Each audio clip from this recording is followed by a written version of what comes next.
że wykład jego będzie... Strasznie się cieszę, że jesteście wszyscy Państwo z nami, naprawdę. Jestem wzruszony, po prostu zaraz skoczę każdemu z Państwa do gardła z tego wzruszenia. Jest taki powiedzenie. Wszystko jest w porządku? Nie wiem. Tam jest drabina. Ja lubię się czasami powspinać na drabinie. Jeżeli widzę, że ktoś jednak pociągnął za bardzo kabel od projektora i projektor wychodzi za ekran, to tak widziałem, że chyba jest taki przypadek. No to jeżeli chcecie, żeby był profesjonalistą, to ja zaraz to zrobię. A jeżeli nie zależy ode mnie, to nie będę. Nic się, bo tam trochę tam się To może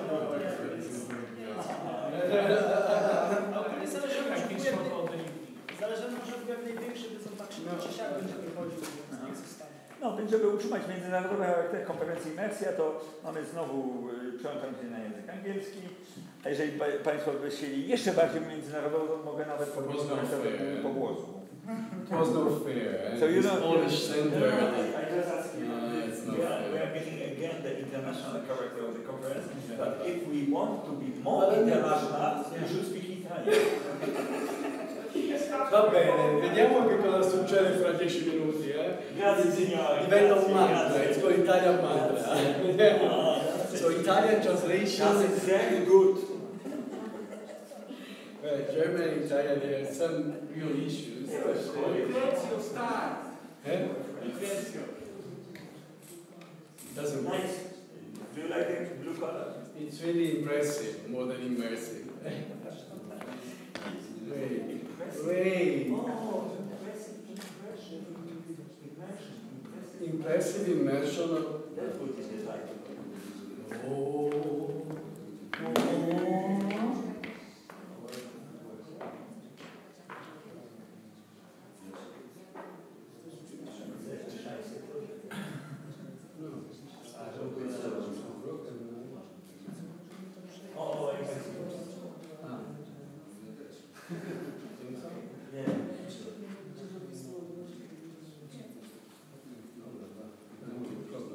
It's working.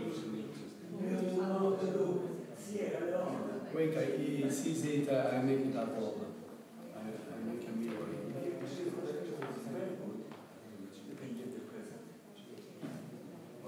I have the biggest collection of argument I've ever seen in the world. I need to drink.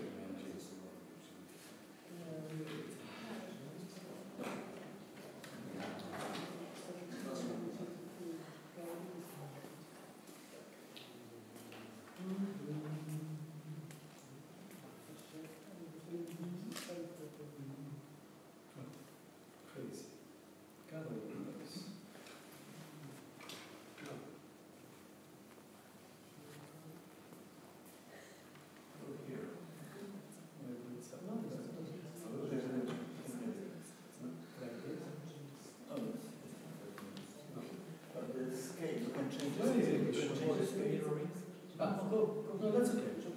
I want to say it's easy. What is that? You're terrible. Then they speak Polish when they don't want to be understood. Like my children. Co się dzieje w ogóle? O co chodzi? Proszę Państwa, czy wy widzicie, co się dzieje? Po prostu nie ma prawie nikogo na sali, tylko my jesteśmy. Jeszcze jakieś takie dziwne teksty. Lorenzo pije wodę. No, it's a bit. Would you like to drink more tea? A green tea? No, I try to be useful. No to króciutkie wstęp. Lorenzo Brusci from Italy, but also living in Berlin, also living in Krakow. He has a lot of activity recently in Krakow. So we met last year during the Ensemble Festival. And he's connected with many different activities. In fact, philosopher, musician, composer, performer, musicologist, sound archaeologist. That's nice. Yeah. No, it's true that, and that's why the combination with Maurizio is very interesting. You need, and I mean, Marcin is here, he knows very well what happened 10 years ago. I developed several pro audio systems, so from the physical speaker up to the control system. So the the electronics that could obviously support the correlation between these speakers. Not all the ideas that we developed, let's say, from a very, let's say, technological point of view, not all these ideas became products, but many of these ideas became products. So the experience of product design, where I would say the first experience that brought me to Krakow, actually, because I did the first intensive workshop on speakers design. 20 minutes, you tell me, 19, you tell me. So the first experiences as a teacher in Krakow were related to what happens to a designer when he tries to understand technology and try to take technology out of the research lab. And that was exactly what I was doing 10 years ago, and I understand fully the frustration from Maurizio's side. And obviously, I cannot deny that my goal already at that time was immersiveness. So when I met Marek, and I immediately understood that the obsession with immersiveness is an obsession with a clear philosophical statement or topic, how to address complexity in a limited amount of time and in a limited space. Obviously, music was an excuse. So the philosophical issue is much broader and wider, and is complexity as a given state of postmodernity, because you can access almost everything, but it's not clear what you do with this everything. So I try to manage a few slides that are more theoretical, and then I have a clear example that is the Sonic Garden. I can tell you why the Sonic Garden became for me the main prototype to explore music complexity in another complexity, that is nature, that is so given for granted that to me became a natural interface to naturalize music complexity. Yeah, it's a bit idiosyncratic, but that's also the exercise of paradox that Marek knows so well. No, okay, so try to put somewhere in your mind the words that you like the most, and maybe we can talk about them after. But words are are chosen in a very peculiar way. So, from this first slide, I think it's important that you understand, or you share with me, what happened in the last 3 years. So we are trying to access music complexity not anymore from the spatial naturalization, as I call the garden, because the garden was a way to remap music complexity. Whose of you is familiar with the art of memory? None, huh? That's the Renaissance culture in Florence was able to leave an interesting seed. What to do with memory when you cannot trust books? Or when you cannot trust, where and when you cannot trust in your peers? So, let's say from Spain to Italy in the 15th and 16th century, they developed many techniques to organize memory in space. No? From Rullo to Pico della Mirandola, it was an art by itself. That's it. So, let's go.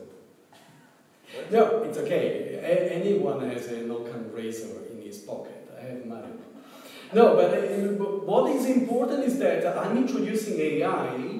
And I add AI as a label to naturalizing music complexity through spatial experience design. Naturalizing music complexity. Using nature as an interface between perception and music diffusion, and it's obviously implied complexity. What is necessary to repeat? That's why I stopped Lorenzo. Yeah, I tried to really condense a lot. You know.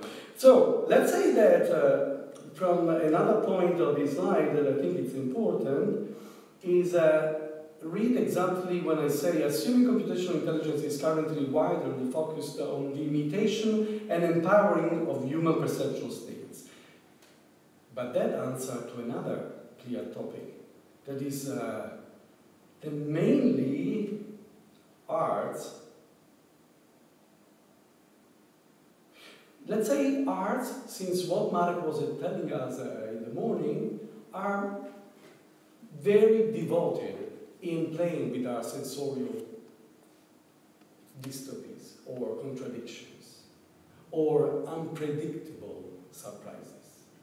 And it was very good when Mark told us, pay attention, because intensive experience, intensive, extensive is interesting, but intensive means that even in 2 minutes, acousmatic, playing with dynamic parameters or with huge changes in localizing sound can really take your senses where usually in your daily life you never go. So it's like what happens between the capacity of challenging our sensorial daily experience arts and the capacity of imitating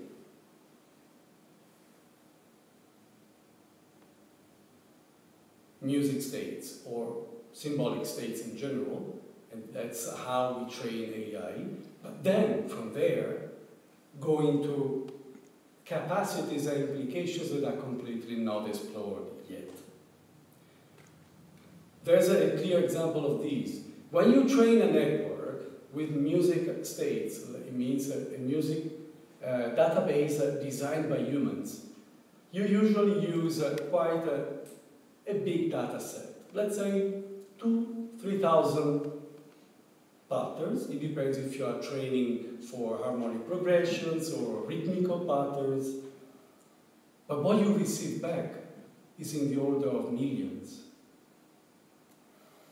So already you understand that you can obviously play with perception at the level of dystonies or hyper stress, because it's also true that immersiveness for years has been playing with stressful sensorial conditions.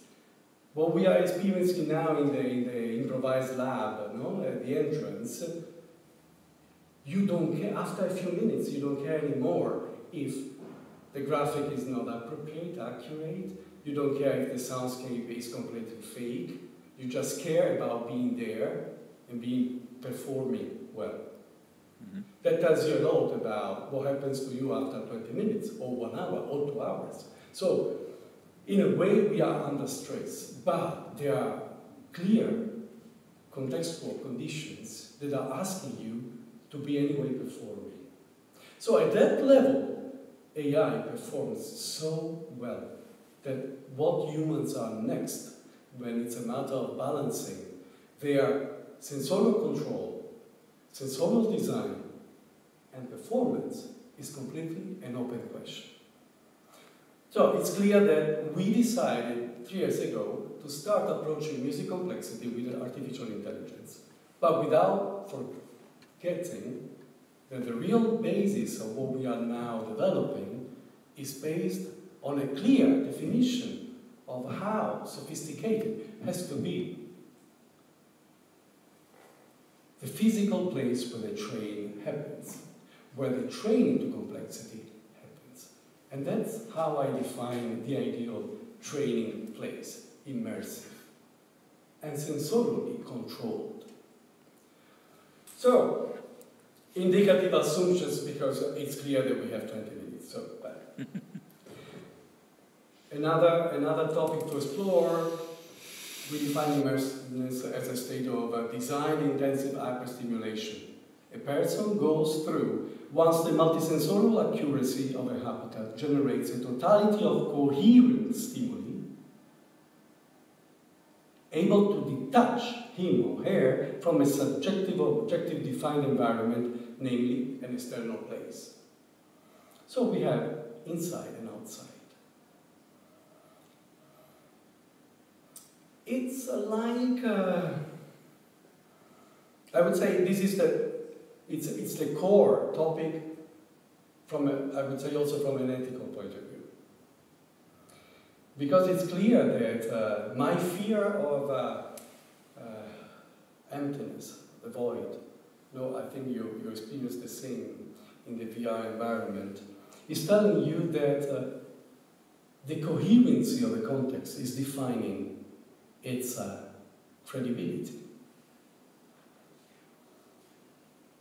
Even more, if you are fighting against virtual or real agents, it becomes already a community. So, when I list a series of cognitive conditions that you need to address, because the final goal of this reflection, in my idea, was to come to the point, after the Sonic Garden description, to define a possible design protocol to conceive,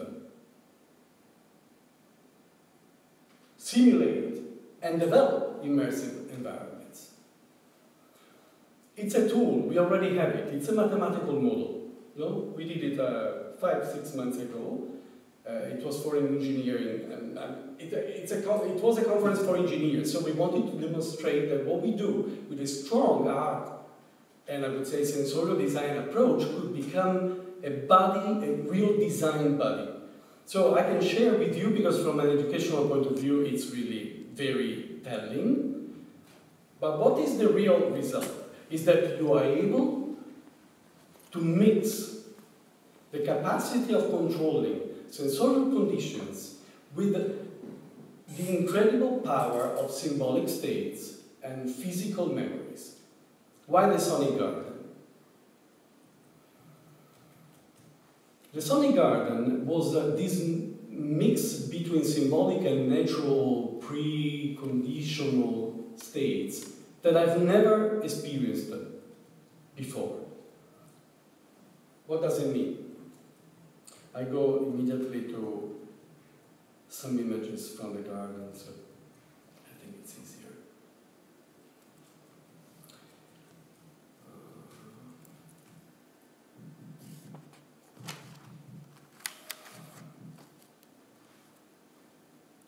So if you have a place like this one,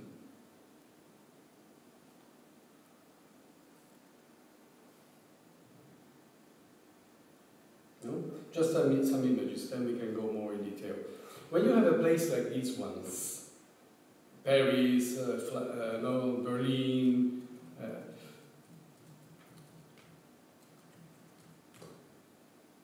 memory of nature, or memory, or let's say symbolic states coming from the art imaginary, they are completely intertwined.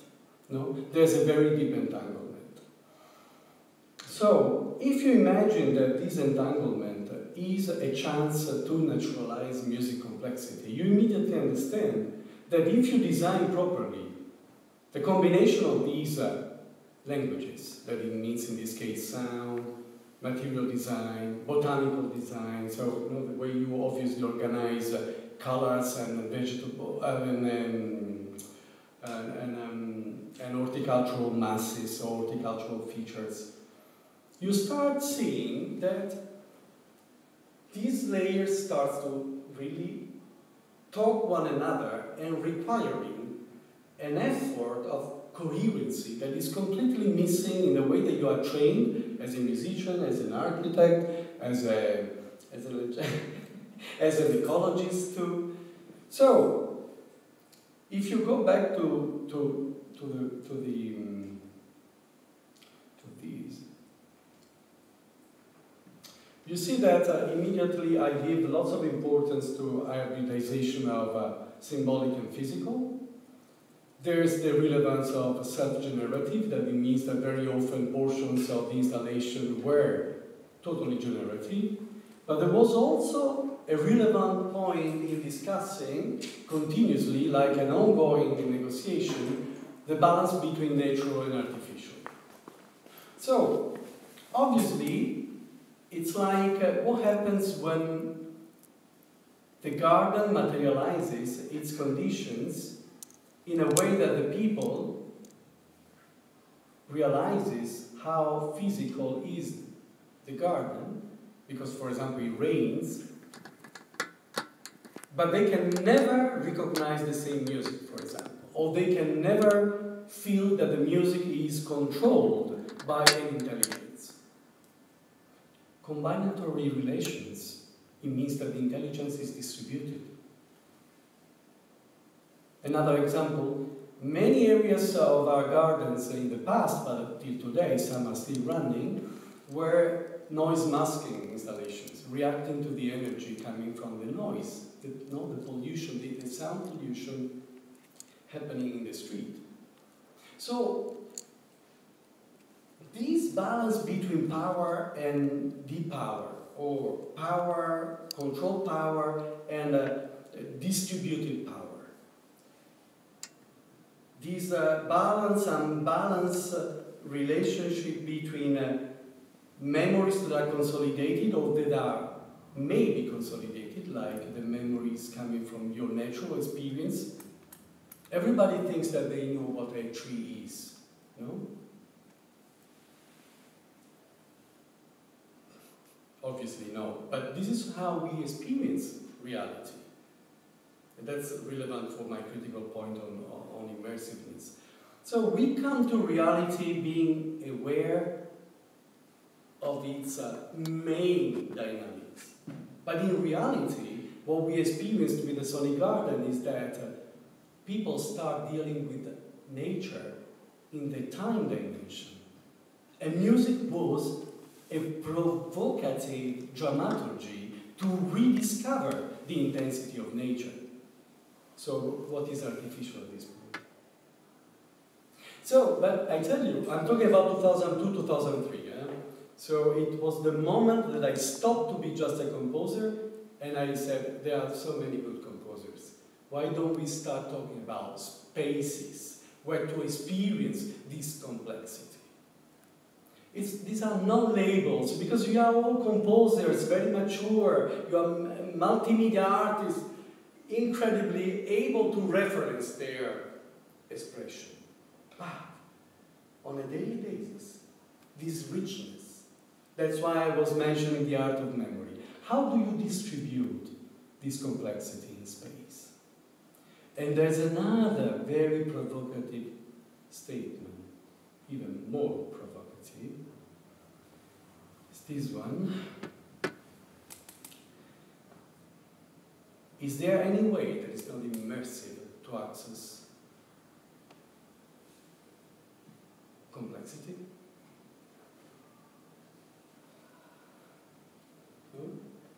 From Varese up to Zappa, going through Boulez, put everybody in a huge kaleidoscope. And you tell me how, even not only from an experience and perceptual point of view, but even from an empirical, educational point of view, how you really transfer this knowledge in a way that is useful. Angles, biases, rejections, that we know how school is. How do you free the power of these minds? That already, each of them is a world. Worlds inside worlds. Connections that probably without expert guides, you will never open. Lucky you have people like mine. But let's say he has his own bias, obviously. but the challenge is questioning immersiveness about its unavoidable destiny to be the place to manage and handle complexity. And now comes my negative, pessimistic vision. I close with that, but then obviously we know that we will enjoy in the next years full of hyper-interest stimuli. But I have to say that immersiveness is such a way to provide synthetic contents that I doubt we'll be able to use it to access sources. So the detachment between sources, cultural sources, and synchronicity, especially when it's highly immersed, it's under discussion. Obviously, we have many procedural. But you talk for 40 minutes. No, I would say that if on one side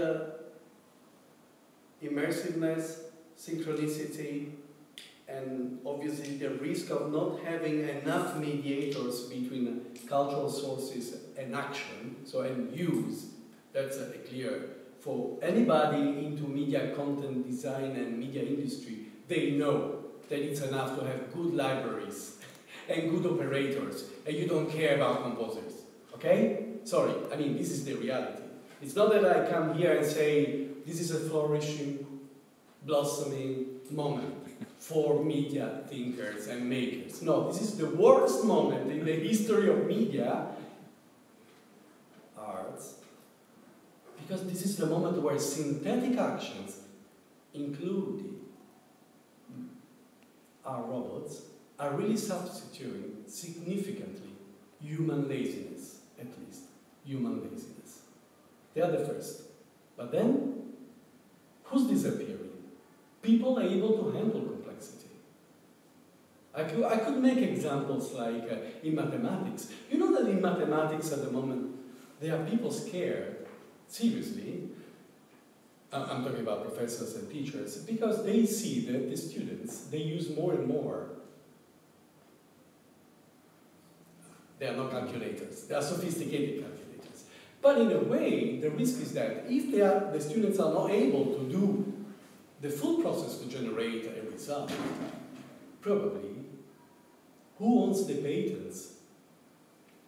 I'm serious. There are people, scientists and companies that are patenting mathematical blocks, or mathematical reasoning blocks. So I thought that it was only a problem in music and arts, but it's also significantly a problem in mathematics, and it's a problem in biology. So it's getting clear that not only humans are good in creating boxes that are intelligent and they are autonomous, it's also true that humans are good to secure economically these boxes. So there's not only a methodological and procedural problem in accessing sources, there's even a legal issue going on. So who are the humans that are trying to challenge a synthetic process that is unavoidable? Because it's how we grow. We grow giving attention to new realms and domains because we give for granted what was in the past working. So you assume that concrete is taking full advantage of construction culture. You don't go back, if you should note or have known, go back to elementary brick construction or stone construction. It's a choice that you make. You know that it's going to be very expensive. You decide that you want to do it. But synthetic processes are made in a way that you forget. And you grow new skills and new adventures. So we go back to the first question. Is it possible to access complexity in any symbolic language without being exposed immersively to a huge amount of stimuli that force you to synthetic actions that are heavily reductionist? Who's going to be in charge of keeping open the relationship to sources? Who's in charge to offer new educational dynamics in order to keep sources accessible? What I call ultra-modernity, so full, right postmodernity.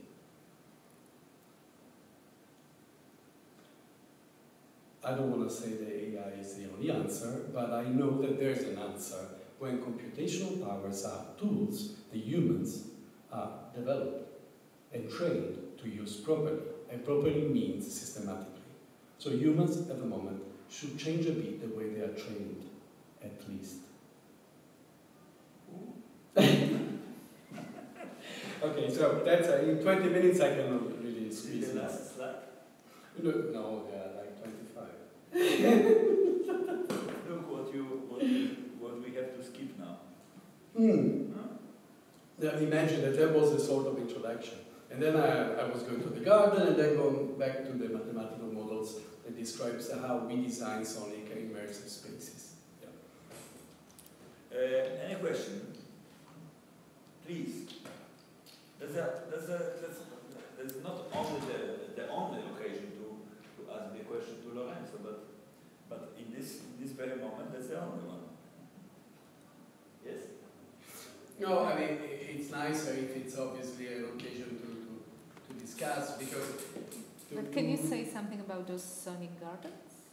How does it work? Because we could see only the... Yeah, you could see the speakers. It was presented several times here in Krakow, so I don't know, but yeah, there are some people which never heard about it. Here Ania already. Oh, yeah. Cześć Ania. Cześć, cześć. Słyszymy się? That was my proposal, that we can still, you know, make some short comment a little bit. Yeah. Because that's How?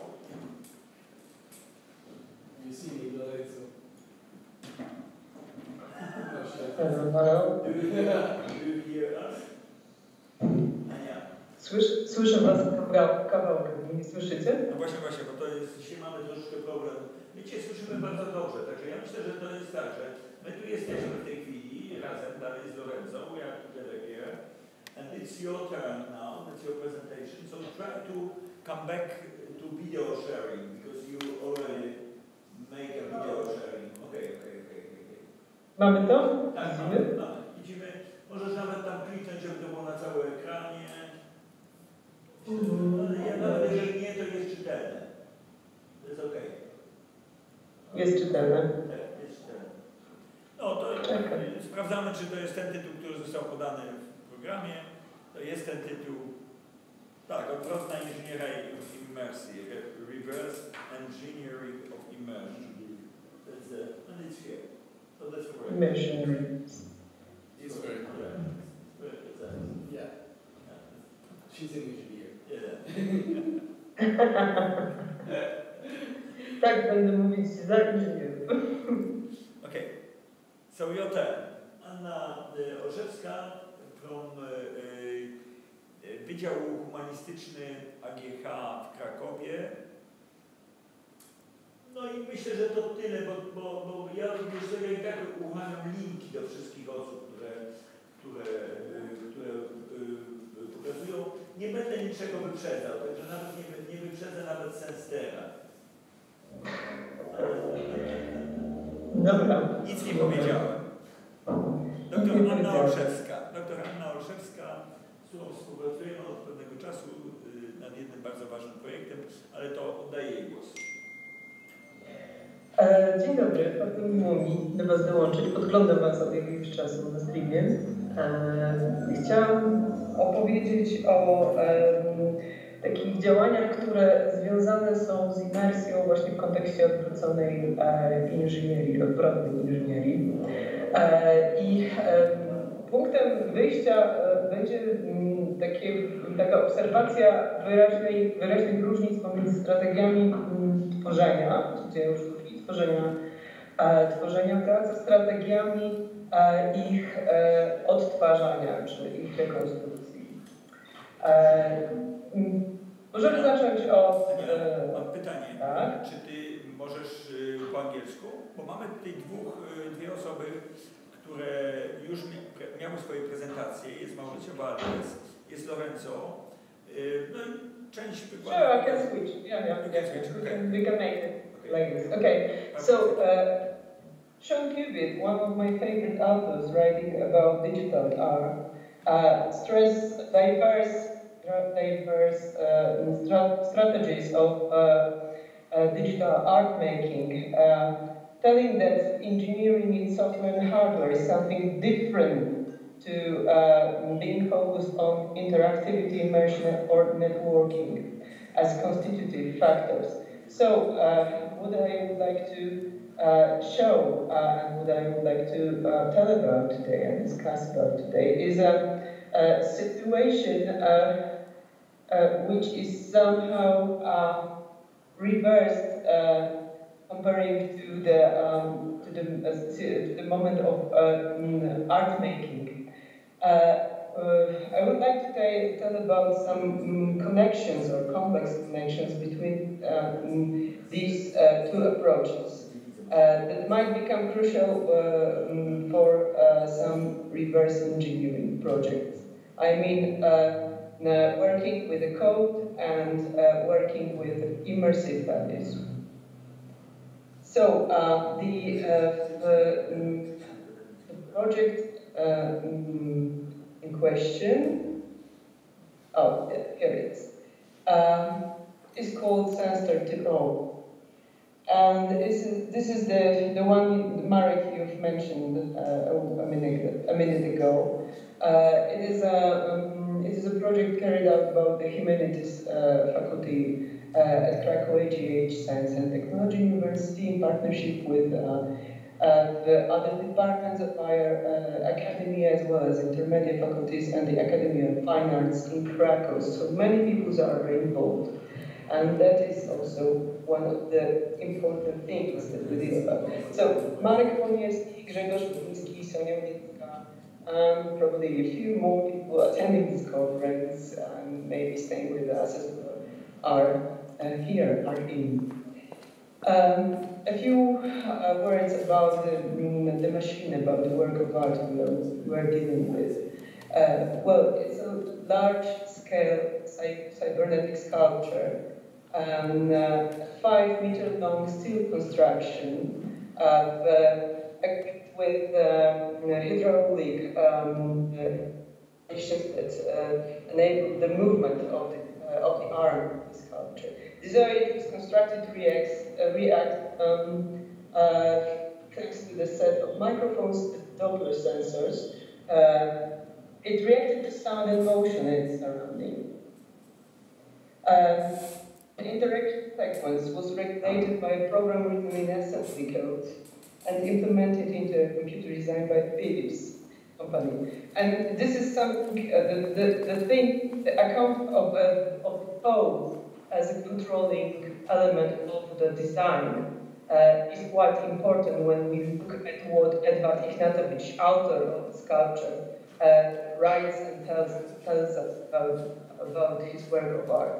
So the sculpture was installed in a volume in Eindhoven. Philips in a space that functioned as a kind of a science museum and also a kind of Philips company showroom at the time. And an important thing is that it was designed to be installed in one place, just in one place, not to be an item to move around between other spaces and different museums, halls, and so on. So, although being an artwork of quite a significance, quite early mentions in the studies on this area of art, the sculpture stopped working in the mid-70s. Probably it was connected with Philips company ideas about how to develop the future products. They actually cancelled their program of personal or office computer production. And it is so the Sensor was dismantled in the mid-70s, and it is presently regarded as one of the lost new media works of art. And then we have the part of the story when all this wonderful team coming from Krakow and also some people coming from out of Krakow appeared. And actually, to make the story short, the Science and Technology University purchased the sculpture, and we together with Marek as well, we've traveled to the Netherlands in April to dismantle it and to bring it to Krakow. And now it is at the Humanities Faculty in the basement. Yeah, it is stored in the basement. So one of the important thing, and one of the things that we go on discussing together as a team working on the reconstruction and restoration of the sculpture is the issue of reconstruction of interaction patterns and dynamics of the sculpture movement. And it appears to be the hardest thing to do, that we have to cope with. And maybe during these long discussions about how to proceed, there are two diverse structured strategies and two main strategies that we can apply. One of these I would call software studies, and the path of the software studies was consulted with several groups of IT computer science specialists, and that would be the path in which we take a version of assembly code that has been preserved to till our times, and we try to emulate the original system of Philips P901 computer, unique. The assembly code, the source code was has been published by Alexander Sipanovich, one of the main authors writing about sculpture in the early 2000s. So this is the kind of the work that we may do, and this is one of the paths we may proceed. The path of the software studies. If we go this way, what we may get is a code-specific restoration of the sculpture, I'd say. So there are many difficulties in emulating the system of Philips computer, because it never started to be Philips product. So we have really little the piece architecture. Yeah. So reconstructing, working with this assembly code would be hard for us. But nonetheless, we might try to do this. But what we get in this situation is a machine or the sculpture that may start to interact in a completely new space. If we're going to put it in a main part of the AGH campus. But we never know how it's going to work like with the new surrounding. And another path is path that I call immersion engineering path. Ivanovich also has published very nice work on very good work on the electronic circuit of the sculpture, and he proposed a kind of the pattern for the movement of the steel skeleton of sandstone. So this is one of the elements we have. One that is connected with this heavy steel part of this work. And then we have a 3 minutes long, like very small, very poor quality, but very precious video of the sensor interacting with the public. And then we may try to think about the overall effect of a lifelike interaction as a result of several elements. The code is not necessarily the main one in this perspective.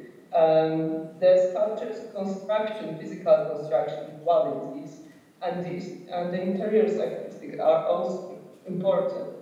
And taking the path of immersion engineering, in this case we may get a sculpture which is tuned to its surrounding. So something completely different. Conclusion. This project, which is not completed yet, we are still in progress, shows that the immersive values of the sound have not been mentioned in the artist's account of the sensors designing process. Sorry for all the misspellings. But these immersive values and the sound values, acoustic values, appear to be priority during the sculpture's restoration. They may appear to be priority during the sculpture's restoration.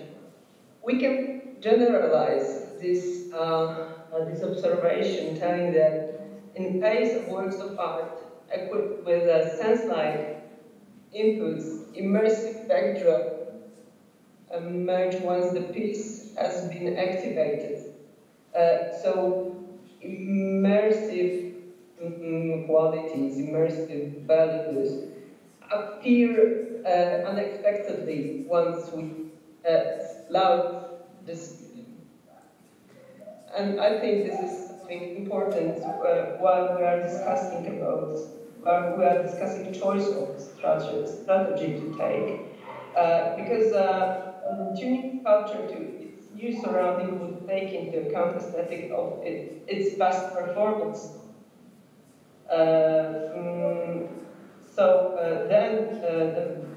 This 3-minute video, together with the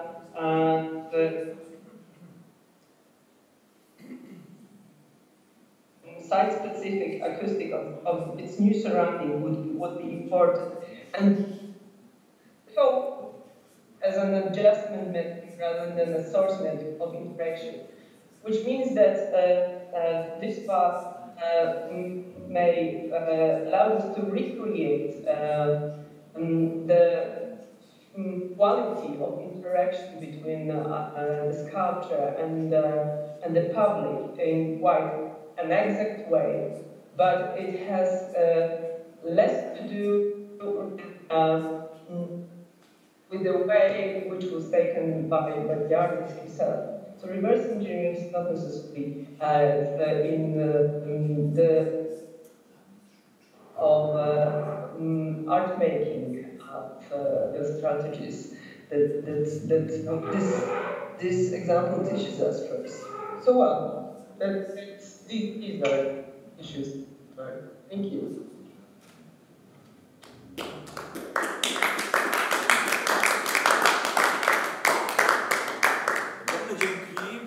Czy są konkretne pytania? Bo tak naprawdę Ania mówi pani doktor Olszewska, przepraszam. Doktor Olszewska mówi o projekcie, który się dzieje i który jest w tej chwili szalenie ważny i jest w trakcie akurat, jest w trakcie realizacji. Te nasze dwie podróże najpierw do Expory, a potem dalej, no, były taką osobną w ogóle historią dla mnie i dla profesora Bielickiego, są też taką i dla wielu osób, które są z tym projektem związane, są rzeczywiście niezwykłą. Wiesz, mnie tak oglądasz z tyłu, bo ja tak naprawdę patrzę na ekran, który jest za mną, a nie żebyśmy się widzieli, to ja się muszę skierować w ten sposób do kamery i teraz z Tobą, Aniu, rozmawiam, a publiczność jest za nami. Any questions?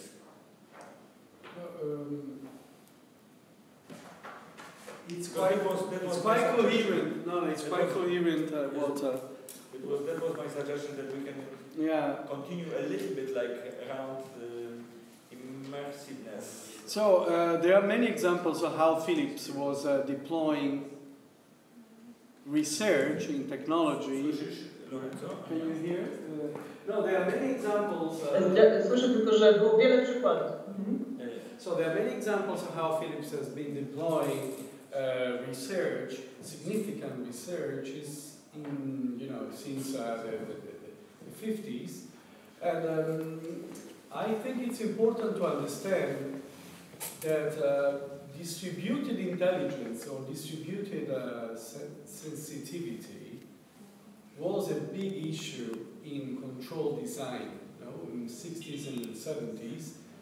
Obviously, I'm not an engineer, so it's not up to me to go in detail, but from an epistemological point of view, or from a critical and sociological point of view, it's clear on one side that all experiences in robotics and cybernetics in the 70s and the 80s, whatever was let's say, the real capacity to manage, handle, and really control the data, they were incredibly oriented, or I would say constrained, in two dimensions. One dimension was reacting to an environment, obviously, and the other dimension was processing information, so self-tuning in a way.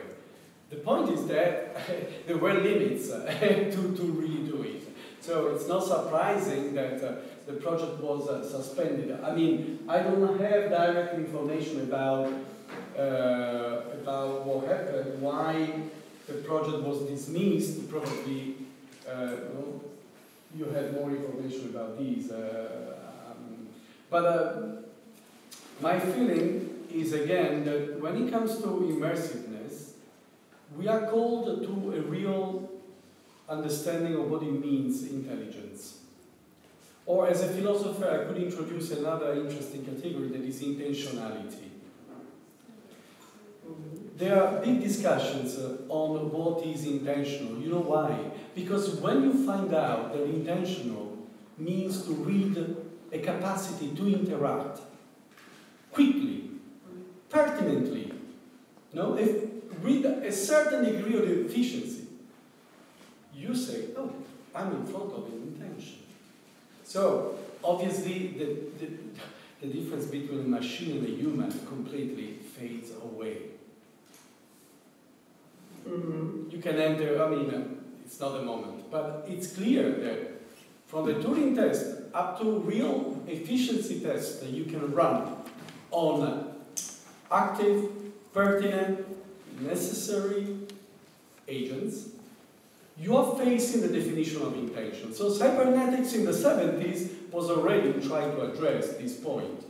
And we know very well that neural networks didn't start in the 90s or didn't start in 2000. They were already, a big metaphor. Yeah, a big metaphor in the 50s and the 60s. So I'm just, my contribution is just see cybernetics, and in particular the combination of cybernetics and robotics in the 70s has a clear attempt to reflect upon sensitivity, distributed sensitivity, capacity to tune function to environments, and obviously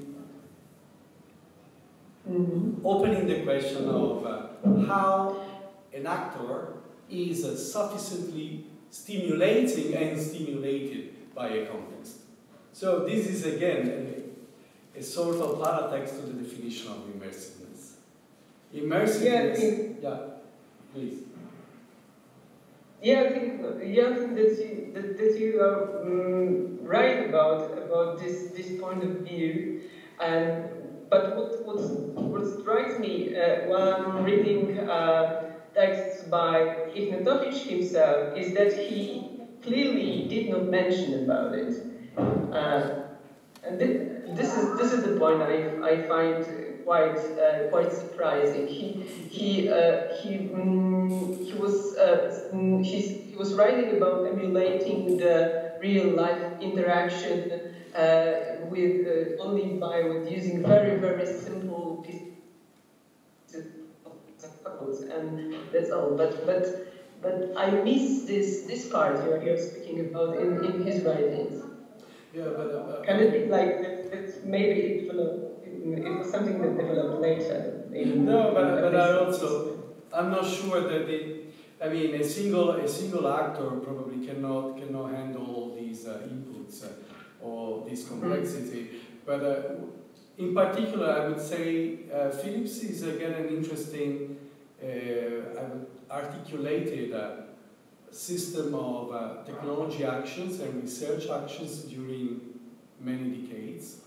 So, and it's again combining Mauricio's approach in the morning connected to how to provide highly immersive tools or more dynamic and controllable immersive tools, because in a way he was dealing with a high frequency steering sound and directional sounds, and I've been dealing for more than 10 years with pro audio with very special electroacoustic features, able to transfigure a garden or an architecture in ways that music could control. So, and again, Philips did so many experiments in all these fields together, really trying to find out new formats in audio, new formats in video, trying to... I was there when they were developing incredible systems that never saw the market.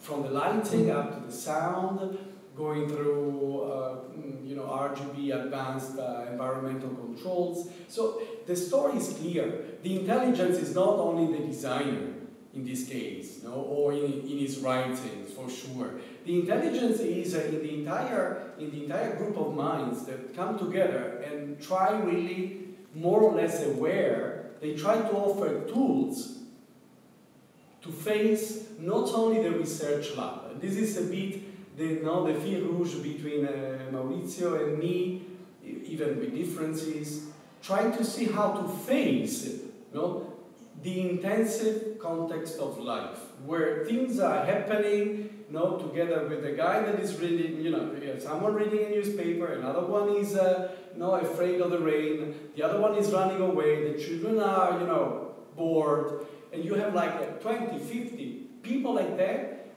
come to a garden and stay there for 2 hours instead of 5 minutes. What happened? What happened? And in this case, you see how engineering-wise, since many years, the question of environmental sensitivity was there. Touching robotics, or not even, like, for example, building sensitivity. Sorry, I guess you are familiar with how control, building automation is changing with big players like Amazon and Google stepping in. You have an idea what it means? They only need that you have a device like a telephone and you live in a house that is decently wired, and they can monitor anything. So that's the real context is this one. Control intelligence, distributed intelligence, and what do we do with this data? that's the real challenge of big companies, but also of intellectuals. So what do we do with this complex system of data? Yeah. I think that also the story of former Philips art projects, these that were connected with art world first in Brussels, and Le Corbusier and immersive sound space and the sound pavilion in Brussels are also, they match this idea speaking about. Yeah, indeed. It's clear that so there are also urban issues, urban design issues connected to cybernetics and robotics. We cannot deny that there's also an interest, not only from. Wait a second, I finished. No, just very quickly. There's also another big issue when it comes to robotics in the 70s. And you're right to quote Le Corbusier. Imagine that we are talking about an urban design angle that is seen not in a futuristic way or in a futurism-like way, where they converge, or sometimes they don't converge, but maybe they could converge in this case. It's interesting to see that urban design come to a point that masses and popular housing, or anyway masses, demography and housing are so crucial in the 70s that obviously distributed sensitivity could not find a real way to the market. But today, smart cities, sorry, you have an idea how big is the market for smart cities? I mean, it's like, no? So in a way, all this cybernetic culture that was there, moving or not the boat, in this case a mechanical one, or moving algorithmic and mathematical robots in order to really implement in a very functional way all these data and means to offer services out of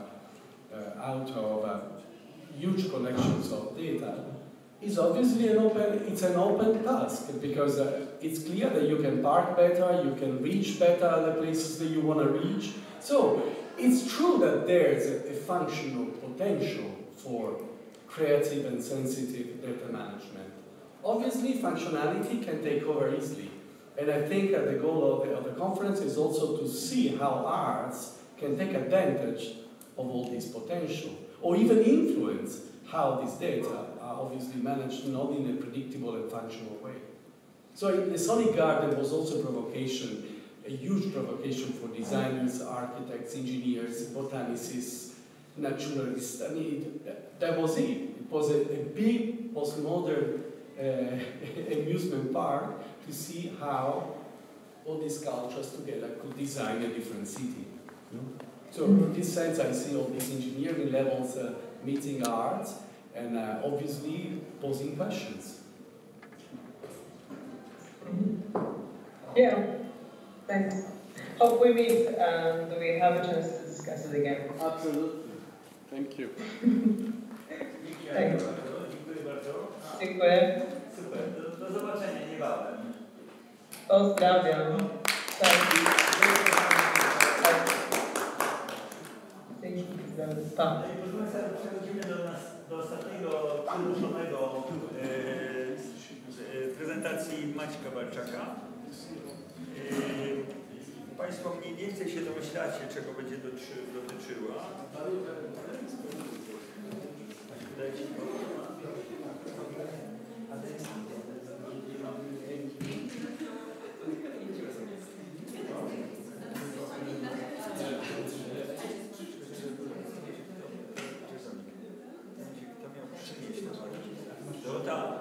Dorota, masz przejściówkę na akademii?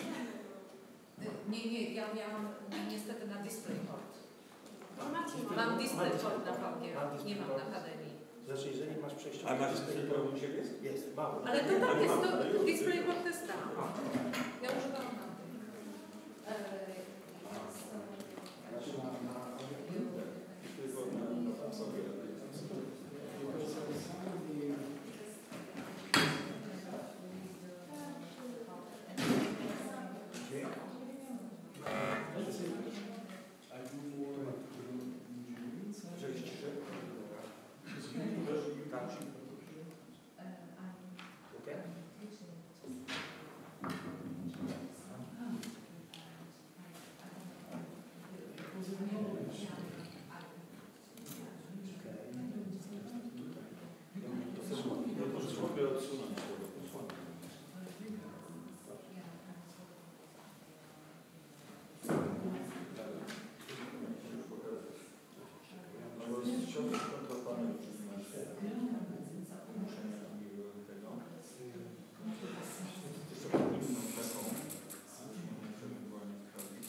Witam Maćka Walczaka, artystę, który od prawie 10 lat działa bardzo intensywnie. Jest jednym z pierwszych artystów realizujących interaktywne wideo na żywo już w latach 80.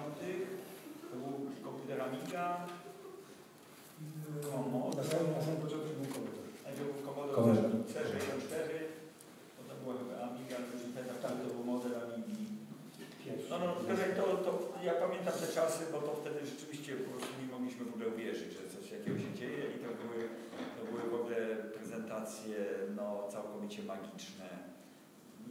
No i można powiedzieć, że imersywne, ale właściwie po wykładzie Lorenza to właściwie tylko się można skrzywić na termin imersywność, nie? Właściwie after your speech we can only make this kind of phrase talking about immersiveness. It was devaluated. Just one day, few speeches. No, we need time to go deeper, you know. I mean, No. In fact, there was no provocation on the beginning. It was very, in fact, not so radical as you thought that I was. I was just touching on a few things like losing senses, for example. There was one line. Yeah. But it's true. That's why detachment is an issue. Is also a political issue. So we're a little bit against. No. Let's say that it should not be owned by 2 or 3 groups. Not in this, old-fashioned manner that we are old and we are aware about everything. But let's start.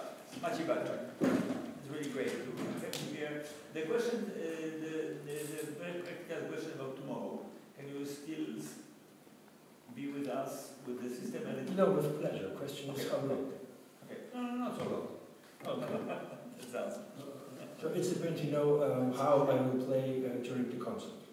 When it will be success, we will stay. With fail, when I will fail, that's a nice schedule. We'll just go far away. Możemy mówić po polsku przecież. No, jest Lorenzo, dlatego ja tak cię przełączyłem. I don't want to. Jest Mauricio. Okay. And it means my some words will be even less when we will start in English. So the theme is how to say perspective of creator, performer, and programmer in context of Max and virtual reality. And basically, at the beginning, I have to say that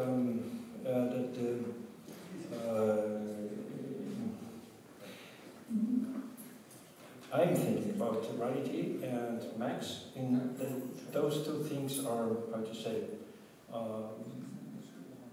they play quite well together. I mean, Max was, how to say, was during long period of time, prepared for realize something in multimedia. And basically, this process of developing simply prepared Max to work to make some realizations in virtual reality.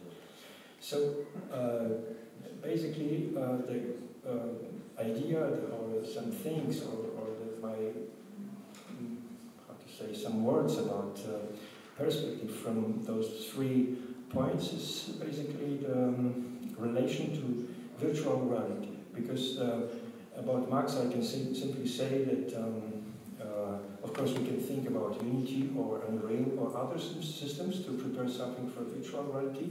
But I think you have to add some much more external elements, like some bibliothèques and so on, to add some more, how to say,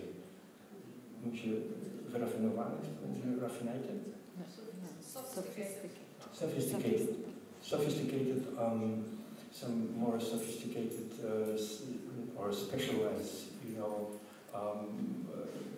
how to say, some procedures or packages, or when you want to work with some quite sophisticated themes, you have to add something special. You have to compile them and so on. But in Max, basically, all those elements which are quite deep in any kind of theory, they are already there. In this point of view, in my opinion, is how to say, this unification of the system which are using is quite important, and make the trip around the virtual reality, in my opinion, quite a bit easier than with other systems, because this what you have to add to them is, other part of your work. So, but basically, when you think about creator in such situation, basically for me is the special kind. Sometimes people are saying about virtual reality, this making people, there's just dividing people, because when you are just taking the headset, you are just switch off from the reality, and this not allowed us to some connections and so on. And of course, it's true. Because of that, maybe the next step will be more direction in mixed reality. But I think this is one special element, because when you're a creator, you have in the medium like virtual reality, you have some kind of guarantee that the meeting between you and the audience, or basically with one person from audience, is quite private. It means this is how to say, is more close to the situation when someone is reading a poem. Usually, no one is taking the poem, or sometimes it's maybe opposite. But if you are reading poetry, you are just sitting and you have this, how to say, a special state of mind that you are just very close to this. And when someone is writing down some poems, it's also thinking about it, that this is, how to say, this is your hope that someone will simply read this poem in special kind of, how to say, conditions, and special environment, and special state of mind, and so on. And in virtual reality, this is interesting, because I'm maybe in the state of this situation like this is now. Then you have a kind of guarantee that someone will use, how to say, the same, or more or less the same equipment, and in this situation that someone is close and concentrate on your work. And this is, from my point of view, this is quite an interesting and important part of this what virtuality is offering to creator. Because now I know that when I am preparing some kind of word and anything else, this is just the moment of meeting someone from one from audience will have this quite intimate relation to the situation. Will be off from other things around and so on. Maybe this is ideal situation, but it's possible. And other thing is, I don't know how who had this experience with virtual reality, but if you record something, when you are just taking very simply 360-degree camera, and you are taking this in any kind of real place, and I don't know, with table, the people are sitting, and you just put camera like someone who is here, then it's incredible how strong is feeling that the people, that you are involved in this situation. And this is your feeling when you see such recording. So this is the other special aspect of the virtual reality, and how to say, those movies in general and so on. So you are, how to say, much more or involved, or possibly involved in a situation in which you are. Probably the gradation could be like this: photo, movies, and then movies in virtual reality. I'm thinking about how people are, how people have the feeling they are in a kind of situation, and there are people they using this to express some things. I have I found, maybe I will show. I will try to show one piece from Oscar Rabi.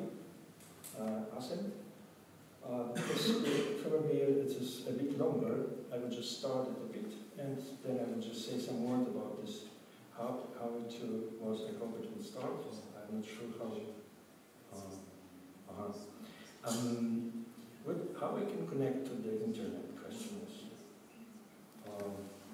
is this basically which net? This one. Yeah. Okay. So probably I will not show everything. Potrzebujesz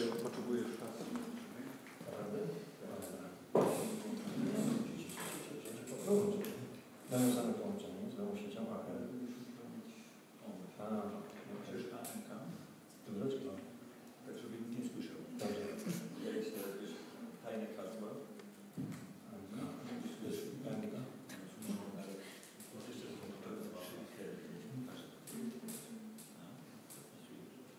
Tu po tym? Nie, czy na dole?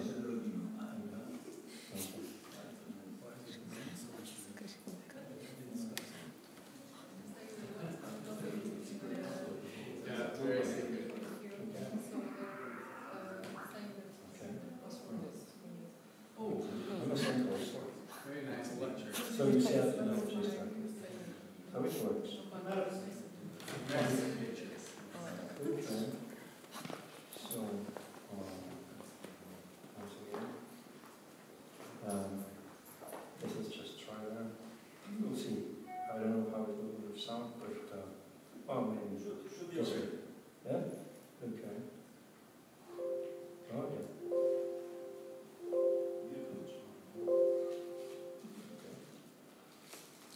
Good. No complaining. We accept everything. We started an electrical process. Very short.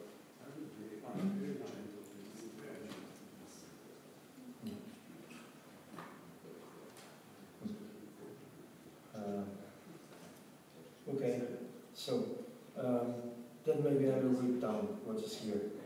This guy made one special virtual situation for audience, basically for blind people, how it's normally in virtual reality, based on the story from his father. He was 1973. He's writing here. In 1973, my father witnessed the execution of a group of prisoners captured by the military regime in Chile, the same army that he was part of. And this is, how to say, in this moment, this guy used this, how to say, private director, this involvement of the person in virtual reality to, how to say, to express this. We are taking a part in it, in place of his father, and reaction of the people were quite strong. Maybe for some very sensitive, it's enough just to see a kind of movie. That's it. But this is probably the part of the, how to say, power of this virtual reality in this case, that people simply are more involved. Even when someone is totally, maybe not totally, but less sensitive for some things, he's just thinking through the, after, I don't know, a while, it's just here. I mean, just in this place in which, in the action which is happening.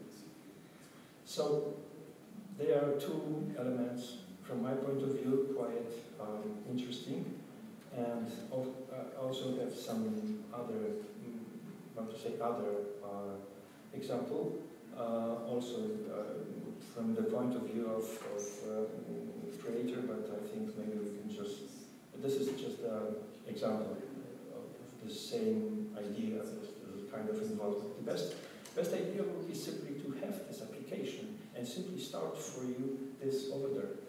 This is just the best way.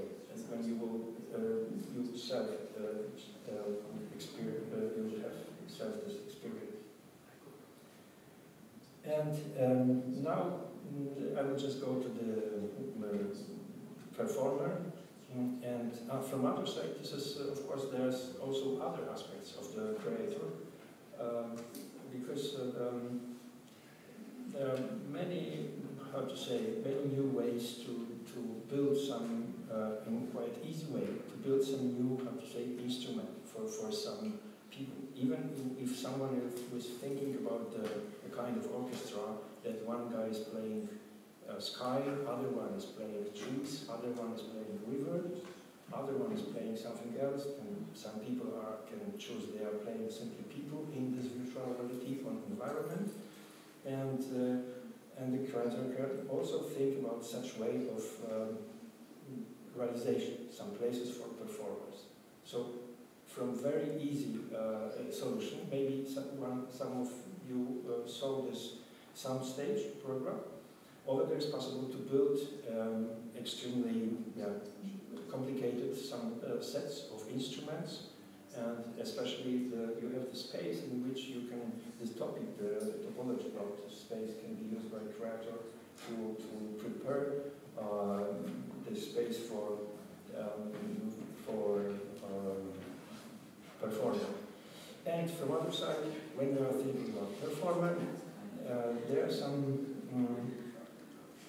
how to say, one thing which is interesting for me, this is just virtual reality, is giving people possibility to just to take a part, like Dorota said, that some people were unconsciousness performers. They were in a kind of space and they act.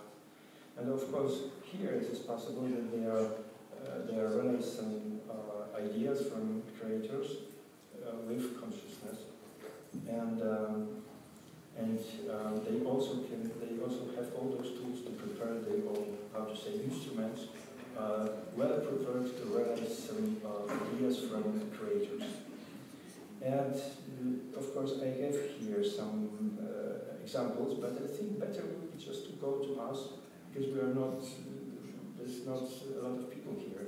Basically, better is to go there and just to use this software, and it's possible to understand what I'm meaning when I'm thinking about the possibility to perform or to prepare own instrument for any kind of activity. And like in Dorota speech, she said that virtual reality is involving many different domains. And I think this is interesting because the performance can also come from those domains here. I mean, just for example, it was architecture, and one consequence for creator is possible to, for instance, build a kind of space with a special kind of materials. They are just wrapped with sound in different ways. But of course, and when I will build such space, I can think about that sound will just go around in very special ways. And I can imagine something like this, that creator can prepare one piece, which will be realized by different people, and for example, also, for example, architecture. So I will just say, okay, I wrote the piece, and now it's possible, but one of performer will be an architect, and with all those possible materials, also how to say, suggested by creator, could be realized by an architect, and without, this is interesting, without any big effort. I mean, it's quite easy to build something which is looking like a whole world without using such big money when you think about reality. And the third part, of course, there are some other consequences. And the third perspective is just programmer. So for realization, I think in context of Max, I already said about some packages and just some bibliothèques and so on. They are already in Max in kind of unification, and already now is existing one package called VR in Max, and this the idea of connecting very different how to say projects from different persons, like it is in Max, is also involved in the way virtual reality. I mean, this package is existing in Max, so I can basically download it, and if I have my own 3D realization, I can quite easily connect this to this virtual reality world. this is quite good because with all old works, when I haven't, or even I never thought about 3D, I can start to use it and to put many different, there's some receipts made already, they are present in Max. And it is also possible just take them and put in the, and connect and just to, they can exist, they can start to exist in new form, like visual writing. And this is not so big, how to say, a deal, just to connect this. Like when someone tried to connect some different libraries or some different objects from Max, usually this is quite easy to connect some new things with some elements and so on. And this same thing, the same way is also, this thing is also present in this package. So this is just for programmers.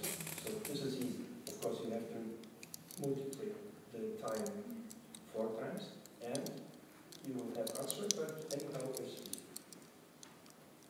That's it, I think. If you have some questions, then basically we can just talk in the, just over there, when virtual reality, some exemplifications are there. I think it's, we can also talk about it when someone will just take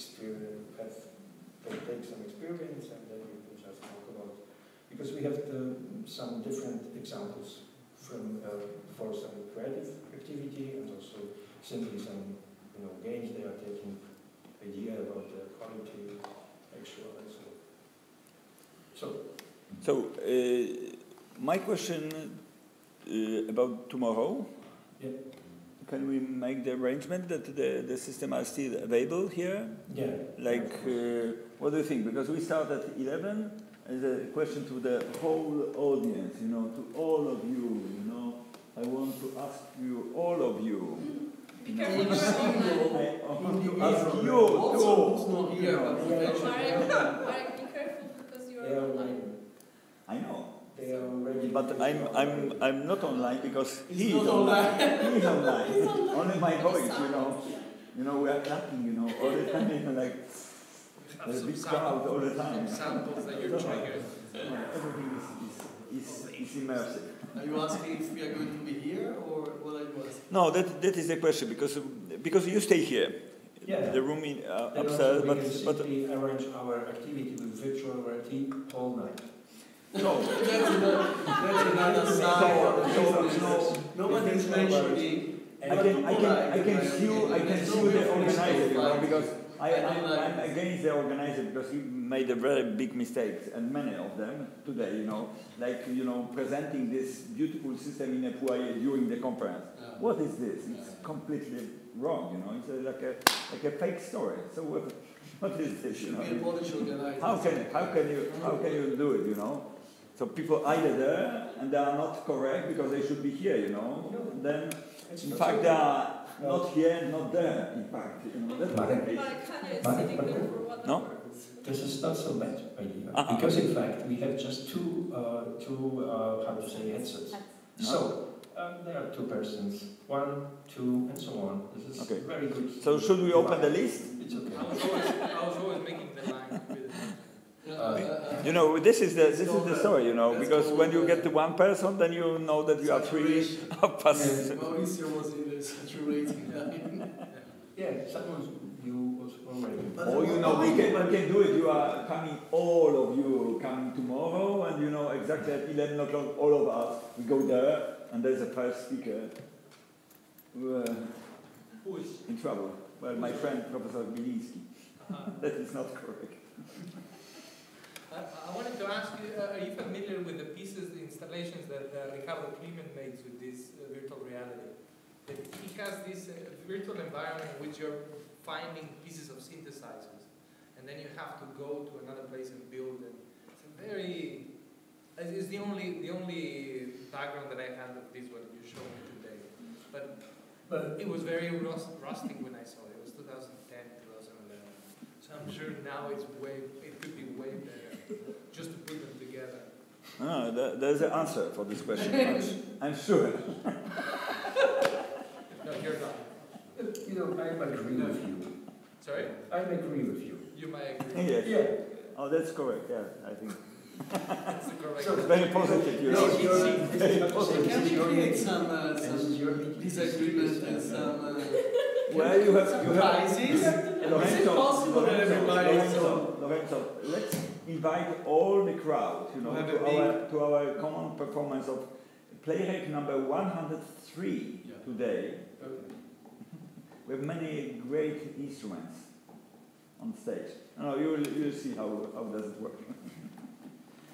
That happened yesterday. So all are invited. No, but can I only drop some days ago? Then you conclusions up to all of you. Some days ago, Facebook announced that they are going to drop millions of dollars to the music industry to be completely free inside Facebook to use any music without any infringing. Okay? So put it somewhere. Okay? You know Facebook, they are really obviously the biggest Mateusz, can you sit here because there will be more crowd, you know? Yeah, let's go into the biggest community. Yeah, otherwise it looks like. Let's make a crowd. You know?